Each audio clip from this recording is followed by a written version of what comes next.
Өнөөдөр Монгол улсад бүхэл эрх мэдэл, бүхэл мөнгө төгрөг, бүхэл өмч хөрөнгө төр дээр л овоологдоод байгаа. Төрийн өмчийн бодлого зохицуулалтын газраас бидэнд гаргаж өгсөн мэдээллээр болохоор төрийн өмчт компаниуд дээр нийтдээ 65 гаруй их найд төгрөгийн өмч хөрөнгө байгаа гэсэн мэдээлэл байгаа. За жилдээ бараг 25 их найд орчим төгрөгийн борлуулалтын орлоготой ажиллаж байна. За тэгээд энэ төрийн өмчт компаниудын засаглалын асуудал, төрийн өмчт компаниуд дээр гарч байгаа алдаа завхарлуудын талаар бол маш их ярьдаг. Гэсээрнээ асуудал шийдэгддэггүй.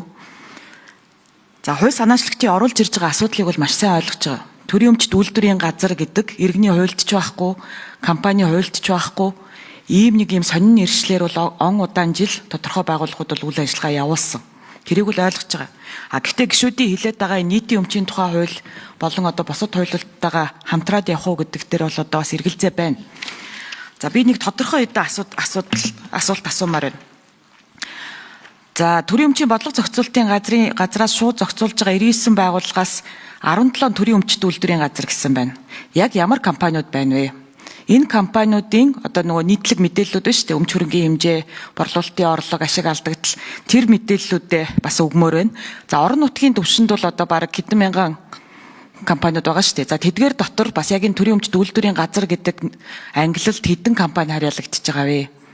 Одоо яг энэ хууль батлагдлаа гэхэд тэр өөрчлөн байгуулагдах одоо яг хэдэн тооны компани байгаа вэ? Яг ямар компани байна? Бүр жагсаалт байна. За дагаж мөрдөх журам гэд гарсан байна. Тэгэхээр энэ дагаж мөрдөх журмын хүрээнд болохоор энэ төрийн өмчт үйлдвэрийн газар гэдэг нэр одоо ангилал байхгүй олбогц тухайн компаниудыг бол одоо засгийн газар эсвэл орон нутгийн засаг захиргаа нь өөрчлөн байгуулна эсвэл татан болгоно гэсэн байгаа. За энэ дээр надад бол нэг бодит хардлага байна.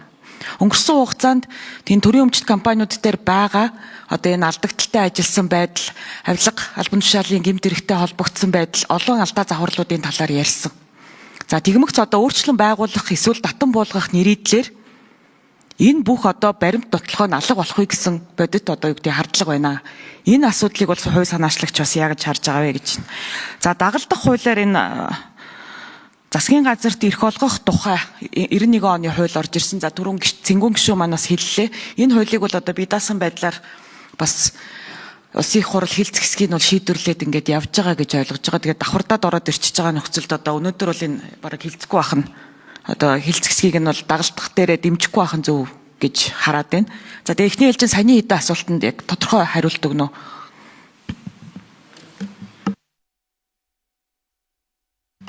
Ажлын хэсгийн 1-р микрофон.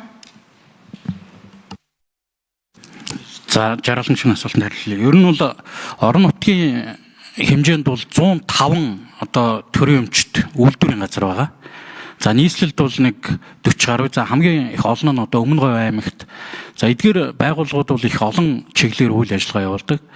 За яг орон нутгийн төвшөнд нэг 500-аад хуулийн этгээд аж ахуй үйл ажиллагаа явуулж байгаагаас дийлэнх нь буюу одоо 305 нь үйлдвэрийн газар хэлбэртэй гэдэг онцлж хэлээ. За ер нь бол төрийн болон орон нутгийн өмчийн хуулинд үйлдвэрийн газрыг хоёр хэлбэрээр байгуулж байгаа. Нэг нь бол улсын цэцэд үйлдвэрийн газар, нөгөөх нь аж ахуйн тооцоолт үйлдвэрийн газар. За ихтэй сургуулиуд бол улсын цэцэд үйлдвэрийн газарт орж байгаа. Яамны харьяа одоо төсвийн санхүүжилтийн их усүртэй ийм байгууллагуудыг бол улсын цэцэд үйлдвэрийн газар гэж нэрлэдэг. За эдгээр газрууд бол нэг 40 гаруй ийм байгууллага байгаа. За аж ахуйн тооцоолт үйлдвэрийн газар бол өнөөдрийн байдлаар бол 7 ийм байгууллага үйл ажиллагаа явуулж байна. За би яг нэг үргэлжлэл нэршлэлээр ингээд хэлчихье.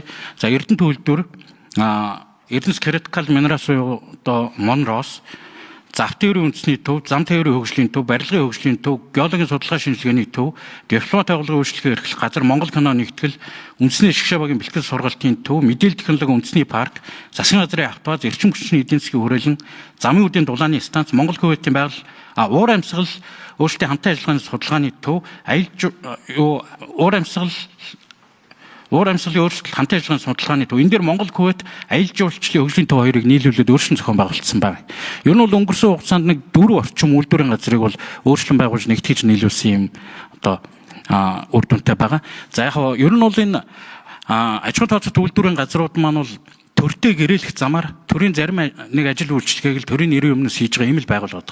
Тухайлбал Автоэрийн үндэсний төв бол одоо хөдөлгөөний зохицуулалтаа тэгээд нөгөө номер дугаар энэ машинуудын нөгөө гэрчлэгээ хэвлэхээс эхлүүлээд ийм аж ахуйн шинжтэй үйл ажиллагаануудыг хийдэг.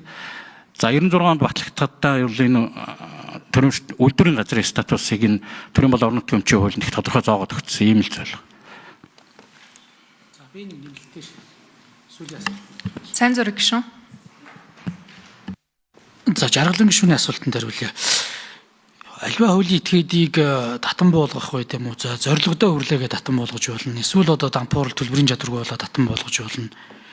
Энэ нөхцөл байдал чинь одоо ажил хүлээлцэх, архив шилжүүлэх гэх тодорхой процесс.